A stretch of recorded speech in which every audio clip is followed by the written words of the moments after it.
From the library of the New York Stock Exchange, at the corner of Wall and Broad Streets in New York City, you're inside the Ice House, our podcast from Intercontinental Exchange on markets, leadership, and vision in global business.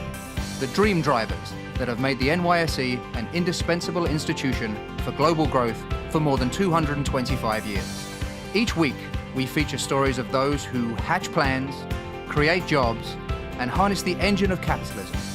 Right here, right now, at the NYSE and at ICE's 12 exchanges and 7 clearinghouses around the world.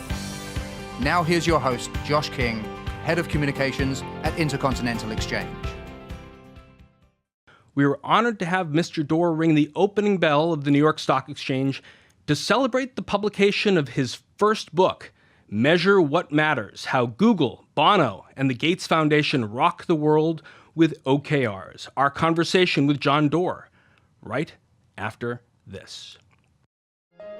Inside the Ice House is presented this week by ICE Global Index System, or GIS. ICE's index families combine leading reference data, evaluated pricing and analytics, along with a track record in index provisioning spanning 50 years to deliver unique, cross-asset, and best-in-class index solutions. Any entrepreneur with a dream can watch at nysc.com the moment that John Doerr rang our opening bell this morning and imagine a world where their idea catches hold, their supply chain works, their distribution network brings the product to market, the business achieves scale, revenues start to flow in, and the prospect of going public becomes very real indeed. You too can be up on that podium ringing the bell. Until then, you better see if you can get a meeting with John Doerr or his partners at Kleiner Perkins. If they like your idea, they may give you some early stage money to see if you can make it from the garage to the abandoned warehouse and eventually an office on Sand Hill Road. But if they love your idea, as most Kleiner Perkins investments are a manifestation of love of one sort or another, Doerr will give you something even more durable, even more valuable, a personal visit and a deep dive into the world of OKRs and CFRs, the building blocks of a sustainable and scalable corporate culture.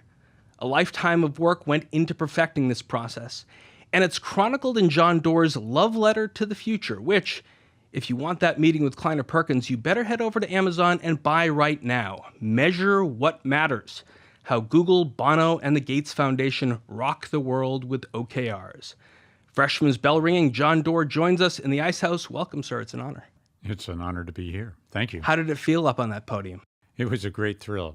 I was there with my business partners and, most importantly, my daughter. Let's just wind back the clock a couple weeks to Spotify's direct floor listing, because Kleiner Perkins had a direct role in that. How do you think that all worked for Daniel Ek, Barry McCarthy, and the team at Spotify? I know Daniel and Barry are very happy with the outcome. They've held a vision that they could transform people's access to entertainment, even one-day information, and Spotify has shown it's done exactly that. Tell me about the pride that you feel. I mean, I'm looking at a list, John, of all of the exits you've had, so many companies that become part of our daily rhythm of life.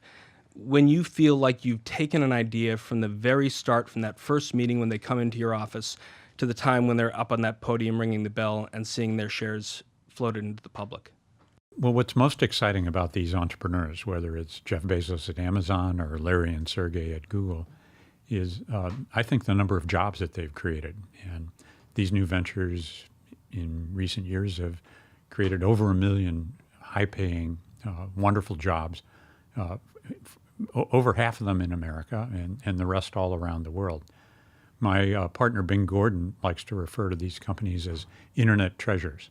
Can you imagine life without Amazon or without Google and access to all the world's information? I can't. And so I'm very grateful for what those entrepreneurs, their vision, their boldness, their imagination for what the world might and ought to be. This is a very long list, John. It goes on for 30 some odd pages. Many of them end up in IPOs. Another number of them end up in merger or acquisition. A few of them end up in liquidation or bankruptcy. What are the lessons that you take on that very small number of ones that you can't rank among those that have changed the world or created jobs in perpetuity like you just spoke of? Well, I think the most important lesson is embodied in the book, Measure What Matters, and that is that the difference between success and failure is often setting the right goals and then getting your team aligned around those goals and then tracking your progress and creating a culture where it's okay to fail. You want to stretch to do really outrageous things. As Larry Page says, if you're aiming for Mars and you only get to the moon, well, that's a pretty good outcome. Speaking of Larry Page, I'm going to play one YouTube that may be one of the most inane YouTube posts ever posted, but in fact, it was the first, and it has 48 million views, and it was posted on this date in 2005 by Jawad Karim. Let's listen to it. All right, so here we are in front of the elephants. The cool thing about these guys is that they have really, really, really long trunks, and that's cool. And that's pretty much all there is to say. Susan Wojcicki had basically rented her garage to Larry and Sergey as the first home of Google. And then she, as head of YouTube, was given basically a stretch OKR. The book tells the story of YouTube growing from an unprofitable and,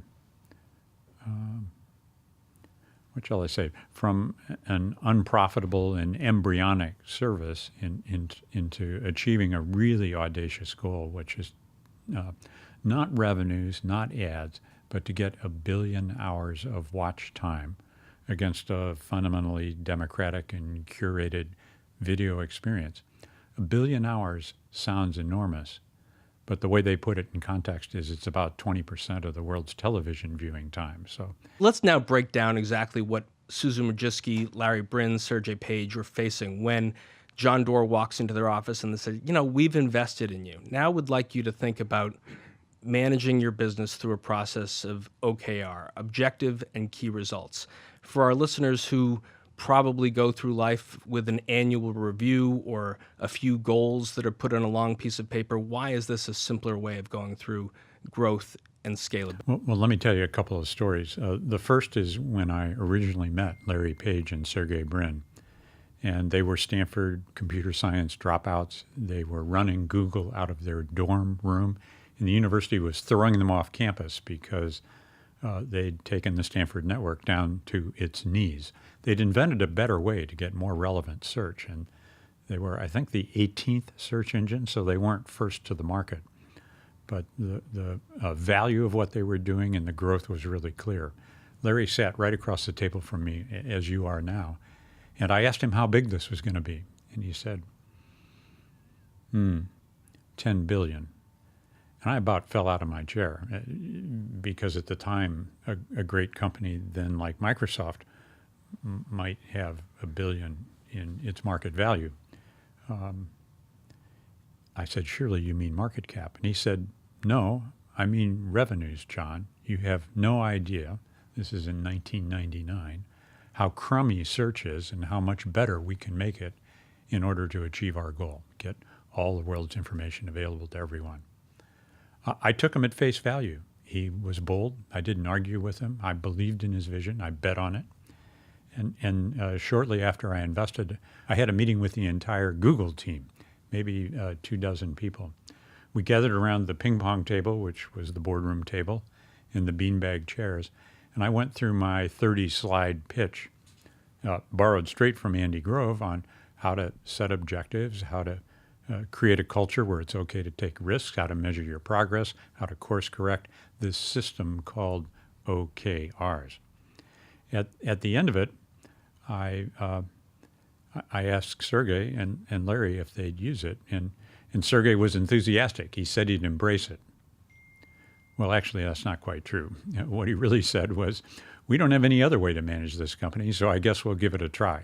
And so I took that as kind of an endorsement. And from that day going forward, every Googler, every quarter, writes down her objectives and key results. They grade them, they publish them, they share them with the whole organization. And then you know what? At the end of each quarter, they set them aside. They're not used for bonuses. They're not used for promotions. They're used, as you say, to get collective commitment around goals that really matter. And then they repeat the cycle quarter after quarter. It's 1999. Larry and Sergey are in your office. You must be taking hundreds of meetings with people like Larry and Sergey. What separated them from the other 5 meetings you had that week? Their resolve, not just the idea, but their commitment to execute. I like to say ideas, relatively speaking, are easy. It's execution that's everything. And that Google team delivered. Execution is everything. Let's go back well before 1999. I'm thinking 1974, 1975. Let's play a video of one of your mentors, and I have some questions on the other side. Typically get together people who have never worked together and give them a very difficult job to do. All these outward bound seminars and stuff like that, where you build houses of cards with strangers and balance yourselves on balance beams and rely on strangers, is a pretty good illustration of what it is like to put together a group of people that many of whom have never worked together. If they knew each other, they only knew each other casually, and give them a job that better be a hard job, because if it wasn't a hard job, you can't really make it into a differential competitive advantage. So that's Andy Grove. Tell me about your relationship with him. It started, you were trying to just get an old girlfriend back. Yeah, I found myself in Silicon Valley with no job, no place to live, and looking for my ex-girlfriend who had dumped me and was in hiding. So I thought I'd apprentice myself to a venture capital firm because, like my dad, I wanted to start a company, and I heard venture capital had something to do with that. No surprise, they all turned me down. But one of them said, we've just backed this new chip company in Santa Clara called Intel. You might look at that. So I cold called my way into the highest ranking executive I could find there. His name was Bill Davidow. And by the end of the day, I had a summer job. And by the end of the first day working there, I found out that my former girlfriend was working down the hall from me. She was not amused when I showed up there, but by the end of the summer, we were back together again, which is a sweet part of the story. That was just when Intel was inventing the 8-bit microprocessor, which was the basis for the IBM personal computer, for Microsoft, for MS-DOS. And so it was a very exciting time in Silicon Valley, in innovation, in technology. What was it about this Hungarian emigre, and you put his Hungarian name in the book, but I couldn't pronounce it, but everyone for decades later would know him as Andy Grove. What about his style in that building in Santa Clara at Intel gave birth to OKR and built Intel into what it is? Well, he came to America a refugee from the Nazis in Hungary with nothing other than his brains, and went to college here in New York, where we're having our conversation, and then was the operations director at Fairchild Semiconductor. And he didn't much like the Fairchild culture. He grabbed me at one point and he said, John, it doesn't matter so much what you know. It's execution that matters the most. And so Andy created a goals system to achieve operating excellence, execution at Intel, called objectives and key results. Simply put, the objective is what you want to have accomplished, and the key results are how you're going to get there, what and how. And in the semiconductor industry, thousands of people have to get lines a millionth of a meter wide exactly right, or nothing works at all. So there's a real premium on rigor, on honesty, and on results. And so Andy, as a human being, was ruthlessly intellectually honest. Everyone knew that Andy was in charge. He was an introvert. He was fair. He was visionary. He was tough. He was also an educator. He thought the role of a great leader was to educate, empower the team. And so I loved working at Intel. I miss him dearly.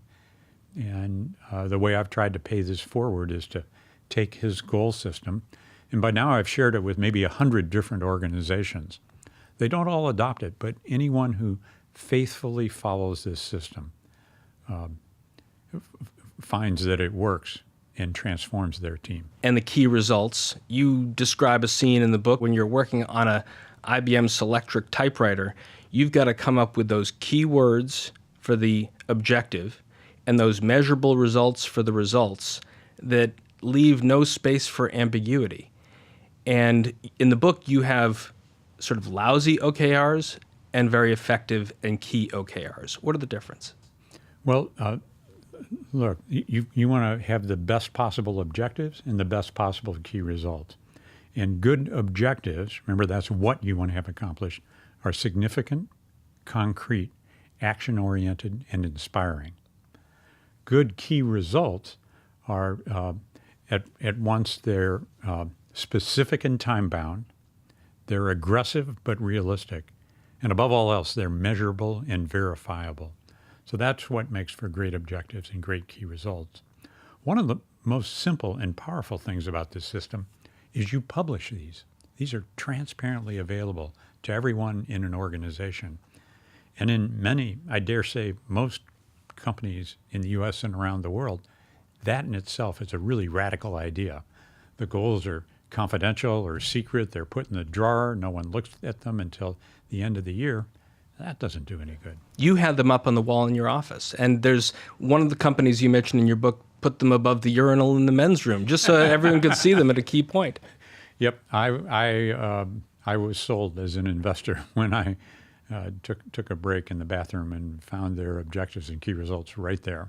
As you're looking at companies reporting their OKRs to you or giving you a snapshot of where their companies are, like many companies, they will revert to the usual stoplight, green, yellow, and red about issues that are going on at the company. And if you have investors like Kleiner Perkins walking in the room, you probably want to put up as many of those green lights as possible. But you're a guy who likes to see a lot of red lights, right?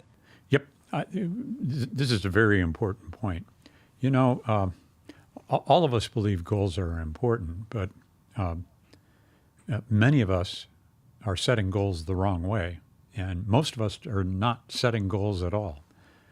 People think that, what do I mean by wrong? People believe that you're supposed to achieve all your goals. Well, that's not right.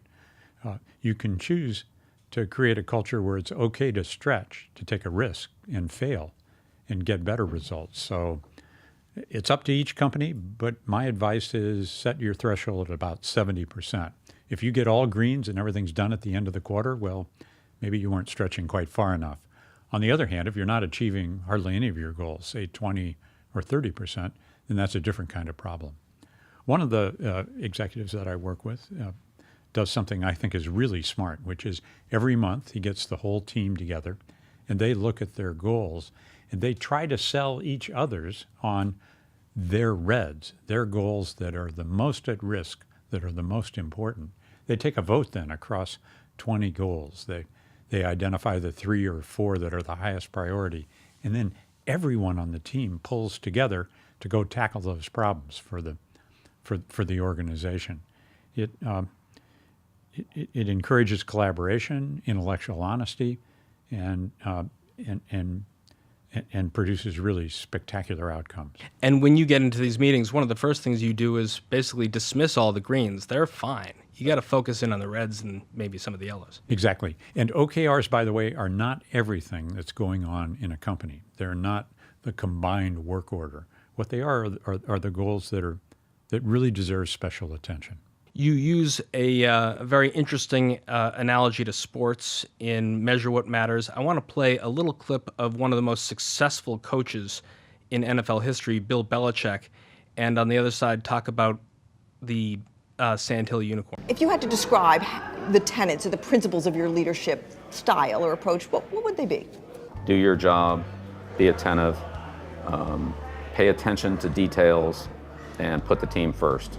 In football, to be successful as an individual player, you need your teammates. And the better you connect with them, the better you interact as a team, the more successful you'll be individually.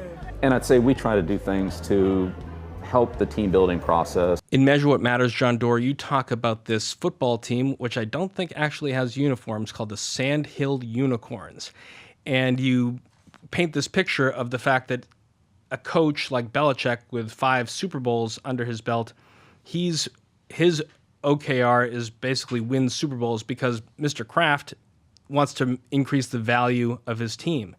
But on the other side of the house, in the front office, there's a whole other set of OKRs that need to help Mr. Kraft make money and build the value of the New England Patriots. So as you're describing the totality of the Sandhill Unicorns to one of your companies that you're investing in, how do they make sense of this football team that you're sketching out on the table? They love the football team story as a way to understand how a whole organization gets its goals aligned. And there's really two extremes here. One is everybody's uncoordinated. They don't really get the big picture, and they're just writing down their tasks. That doesn't get us where we're going. The other extreme is what's called cascading objectives and key results, and that's where everyone lockstep inherits the goals of the person above them. And if you can imagine an organization like Google with 70,000 employees, it could take forever to get people aligned lockstep. So the happy middle ground is for the leadership to declare these are the important what's, the objectives for the whole organization. And then in parallel, people create their individual or their team OKRs, get them aligned, get them published. And this process is not easy. It'll take a year or more to build what I call great goal muscle, but it's very rewarding, and at the end of a year or so of doing it, they're even fun to do. Bringing together these two sides of the house. In the football analogy, it's the 60 players in the field and everyone else in the front office. How does that compare to a Google? What are the different synthetic parts of the organization that need to come together to make the whole? That's a good example. One might be the engineering technical organization, which is trying to make search the best, most delightful experience in the world. But then someone needs to take those search results out to advertisers, for example, who want to buy keywords that are especially relevant to their offering to the marketplace. So classically, you have a development organization and then a business development or sales organization. And those come together in creating a valuable service and business. And in Measure What Matters, John, you talk about one particular stretch that Google faced, which was, let's create a browser all on our own, Google Chrome. Bring us back to that moment and how the OKRs helped make Chrome one of the leading search engines. That's a great story, and it goes back to 2008. Do you remember the internet in 2008 before Chrome? It was slow. And so Larry and Sergey set an objective, which was to make the experience on the web as compelling as flipping through a magazine. High-quality images, very fast, very fluid. And they were not the first browser in the marketplace. They came to the game late, and so they knew they had to be at least 10 times faster, and they had to start with nothing to get tens of millions of users. So a product manager then, by the name of Sundar Pichai, who today is Google's CEO, he's the CEO of Google, set out the objective to build the next generation web applications platform, or in other words, build the best browser. And he set that his most important objective, it's very important to pick these the right way, would be numbers of users, not downloads, not click-throughs, not ad revenues, but number of users. Why? Well, because numbers of users would clearly show whether or not Chrome was the best. I think his first year, his goal was 20 million, and he blew it. He only got 10. But he kept the same objective, and the next year, which was 2009, upped the goal to 50 million users. This time he got 37.5, 70%, which is kind of an acceptable grade in Google land. But he was not yet satisfied, so for 2010, he raised the goal again to 100 million users. And this time through a combination of better technology, broadened distribution, and an ad campaign, kaboom, he got to 111 million users on the Chrome browser. Today, there's over 1 billion people using Chrome every day. And so I love that story, not so much for its happy ending, but For the nerd in me, it shows the power of tenacity, keeping the same objective, but increasing the key results year after year. When we come back with John Doerr, more on the very special OKR and CFR stories in Measure What Matters, how they are truly changing the world. GIS provides access to top-level and constituent data for the complete universes of ICE-BAML bond index and convertible index families. GIS has extensive functionality that allows you to view and download current and historical performance data and statistics. With the customization tools on the site, you can analyze relative value of individual bonds, sectors, and indices. Visit theice.com/indices for more information. Back now with John Doerr of Kleiner Perkins, the author of his first book, Measure What Matters, How Google, Bono, and the Gates Foundation Rock the World with OKRs. John just rang the opening bell of the New York Stock Exchange to celebrate the publication of his book. The book is divided really into two parts. The second part is about focusing a little bit more on a company's culture and executing. And also brings into the discussion CFRs, conversations, feedback, and recognition. How do OKRs play with CFRs? So here's a good way to think about it. In football, the objectives are the goal line, and the key results are the 10-yard markers all along the way. But that's not the entire game. Once you get good objectives and key results laid out, then you've got to have the huddles, and you've got to call the plays and substitute the players in real time as we march towards the goal. And so Andy Grove himself said, it's not just OKRs. I want people to have regular weekly one-on-one meetings with their team to give feedback in the moment. And more businesses are saying, this idea of an annual review that comes 12 months after the work has been done, it's expensive, it's demotivating. We're just going to ditch that in favor of a more fluid, ongoing, real-time conversation or feedback or recognition or all three of those. So they're sort of the twin of OKRs or CFRs. I think you can do so many things 5 days a week, even 7 days a week on recognition. And this sort of challenge for organizations to get their internal communications networks better, to be able to say, either in a real way, let's gather around someone's office, let's pat them on the back for a major accomplishment they had this week that may be outside of their normal purview, or to do it electronically through, making sure that the rest of the organization knows that the CEO saw what happened here, even if it's multiple steps down the ladder, and wanted to recognize that. How do you, when you're coaching and talking to some of your CEOs, how are you telling them to do better at recognition? So I encourage them to be systematic about it and to use it. You hinted at this, really modern tools to get you there. There are mobile, cloud-based, both goal setting and recognition systems that use cues, social cues, nudges, if you will, and cheers for progress. And so you don't just want the recognition to come from the CEO or the leadership. You'd like the organization to celebrate its successes. The leader in this field is, I'll confess, a company I've invested in by the name of BetterWorks. And so from JP Morgan to Intuit Company, these kinds of tools are especially relevant for millennials. What do we know about millennial workers? Well, they want constant feedback. They want to know how their work figures into the big picture.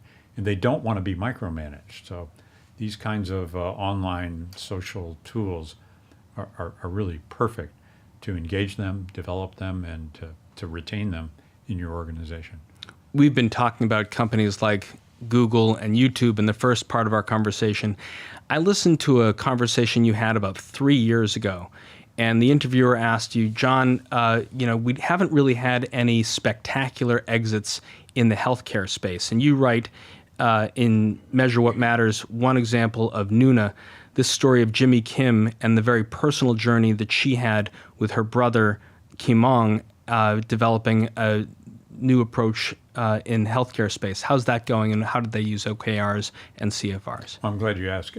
Jeannie is a remarkable entrepreneur who I work with, and she runs Nuna, which is a healthcare data startup. Now, Nuna began actually in 2010 using data to improve the health care of workers at really very large companies. About 2 years into the company's life, she learned that the U.S. government had issued a request to build the first ever cloud database for Medicaid. And you'll remember that Medicaid is that program that serves 70 million Americans who are poor, young, or have disabilities. At the time, Jeannie's team was tiny. It was just 15 people. This database had to be built in 1 year, and Nuna had lots of existing commitments, and frankly, they were not going to make a lot of money on the project. So this was a bet your company moment. And Jeannie did not flinch. She jumped at the opportunity, and here's the reason why. Her younger brother, Guimong, has autism. What's worse is when he was 7, he had his first grand mal seizure at Disneyland. He fell to the ground, he stopped breathing. Her parents are Korean immigrants, and they came to the country with few resources and very limited English. So it was up to Jeannie to enroll the family in Medicaid, and she was just 9 years old at the time.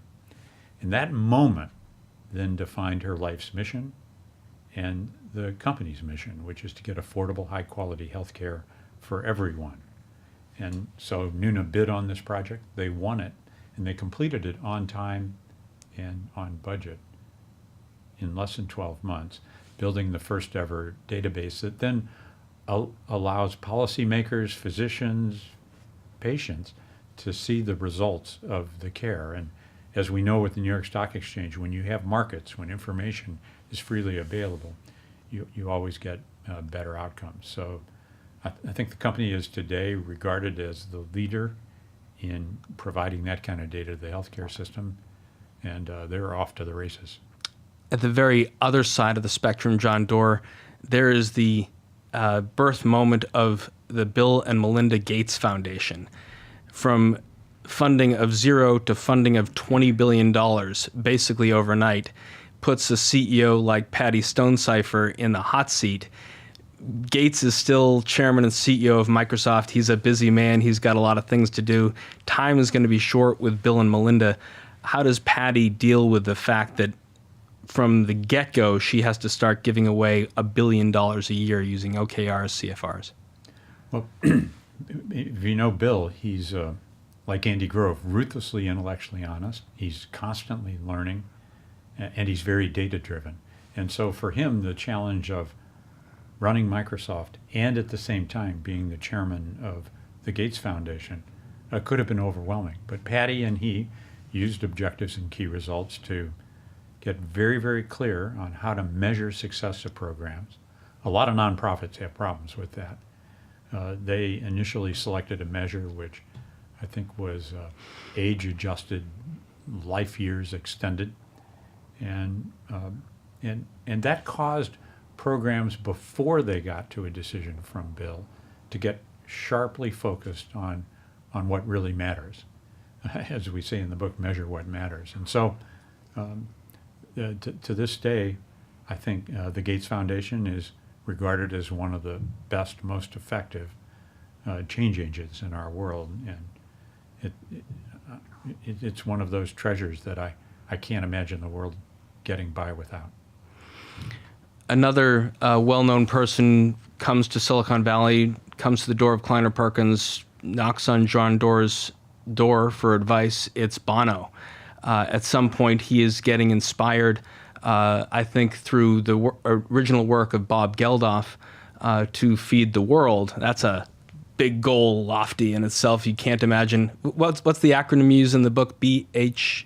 BHAG, a big, hairy-ass goal. Right, and there's not one bigger than that. I want to hear a little bit of Bono talking about when he first came up with this idea, and then have you talk about how you've helped him. It's a journey that started 20 years ago. You may remember that song, We Are the World, or Do They Know It's Christmas? Band-Aid, Live Aid. Another very tall, grizzled rock star, my friend Sir Bob Geldof, issued a challenge to feed the world. It was a great moment, and it utterly changed my life. And from that point on, how has Bono sort of become much more focused on what he's doing in his work?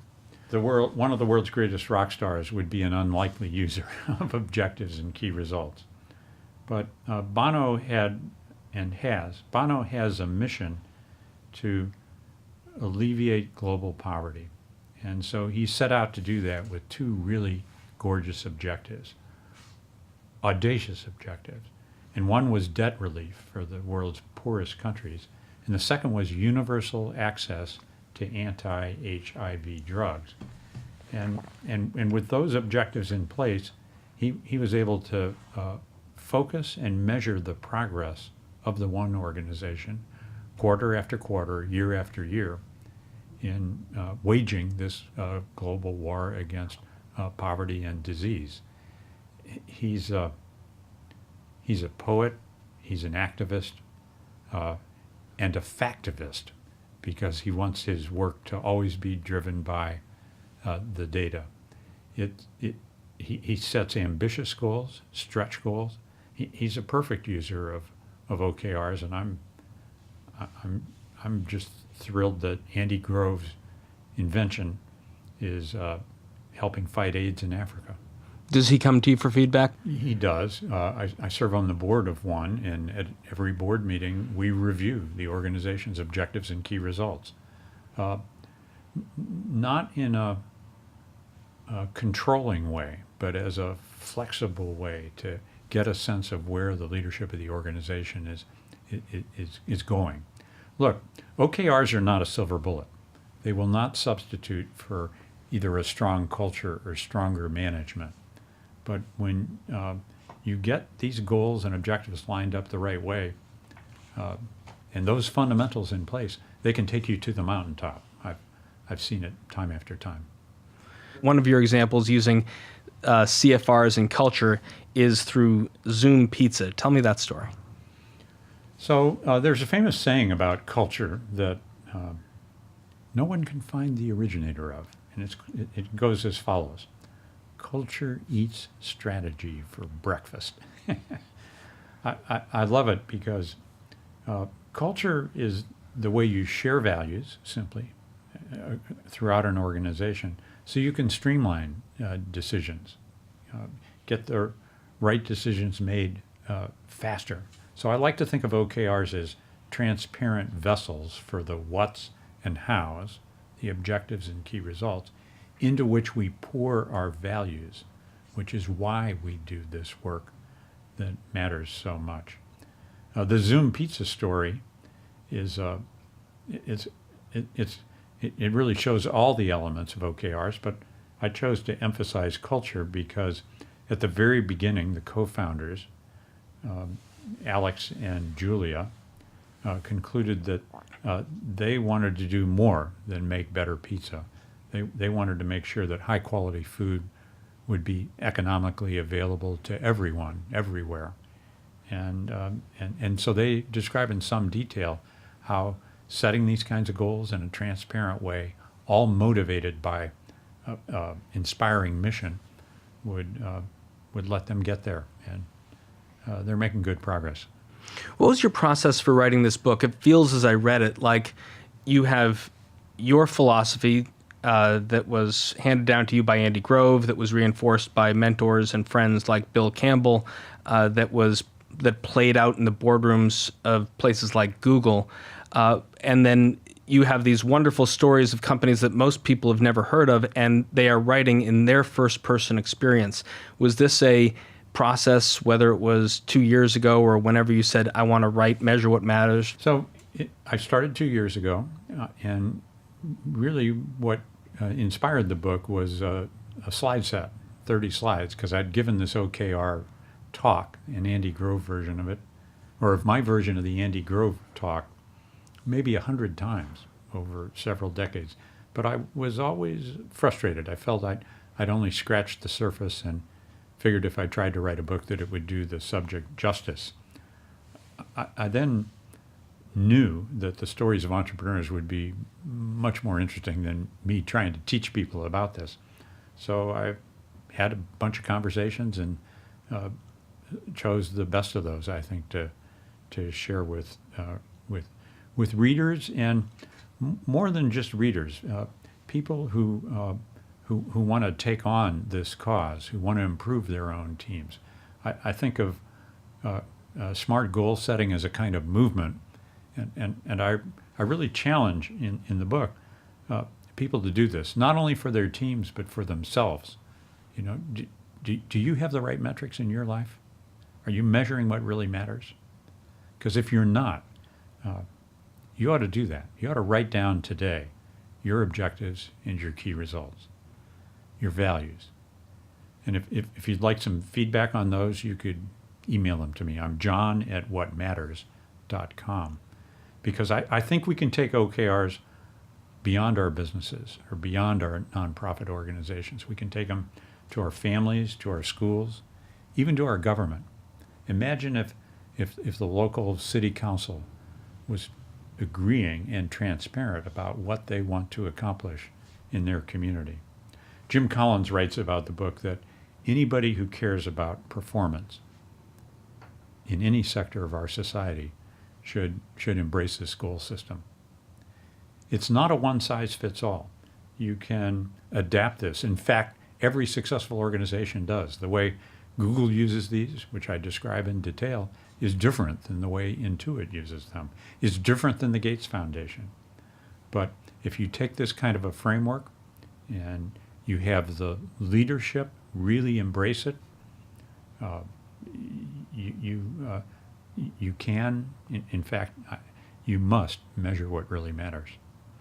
I want to end our conversation, John, with where you dedicate the book, sort of a longer dedication than most people will typically write in a book. It's to Bill Campbell. You mentioned Intuit earlier, but Bill was instrumental in leading Intuit. He sat on the board of Apple with helping Steve Jobs for many, many years.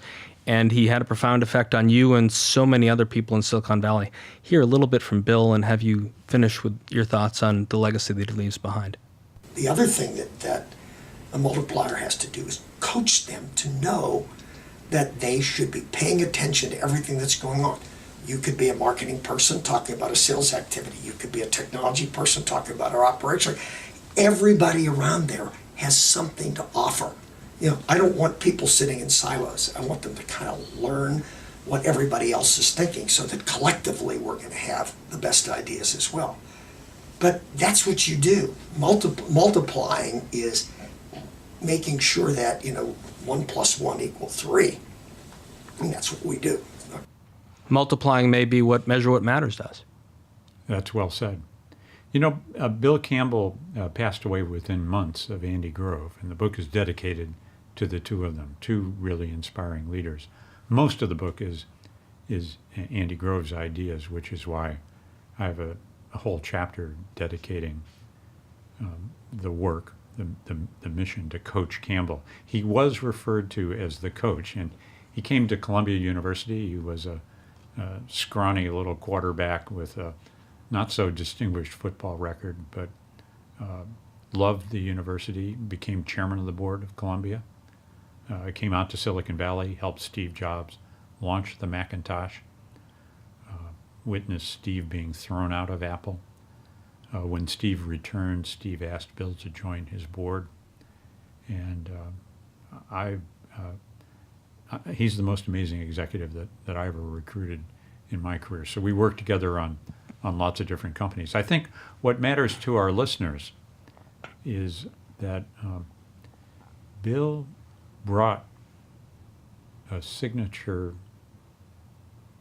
quality to his work that people are often uncomfortable with in business, and that is love, a kind of tough love. When Bill was in the room coaching you, he wasn't just coaching you, he was also coaching your team.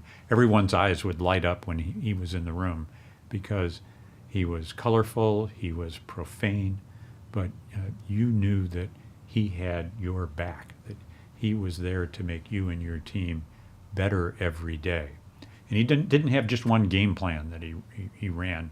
It was a customized personal assessment of your strengths and weaknesses and how you could do better. Steve Jobs said, Bill's my most important confidant. I miss him, and so do thousands of others who got the benefit of his insights, and so the book's dedicated to him. It was a room full of love when he walked in with that case of Bud Light under his arm. Yeah, it was. That lubricant really made his coaching sessions all the more memorable. I've listened to this podcast with John Doerr. I want to learn more about Measure What Matters. What do I find when I visit the website whatmatters.com? Well, a number of things that I hope are useful, and my aim is this be a useful book for anyone who cares about quality and excellence. There's a short conversation with me. There's a summary of what's going on in the book. There's also, importantly, more stories. The story of how, for example, Ann Wojcicki, Susan's sister, is using OKRs at 23andMe is in there. And there's a way for you to get involved, to become part of this movement. I'd really like to spread this word as far and as wide as we can. And there's no better place to start than with this book, Measure What Matters. It's his love letter to the future, Measure What Matters, how Google, Bono, and the Gates Foundation rock the world with OKRs. We've been honored to be joined in the library of the Ice House at the New York Stock Exchange with John Doerr of Kleiner Perkins. Thank you so much for joining us. Thank you.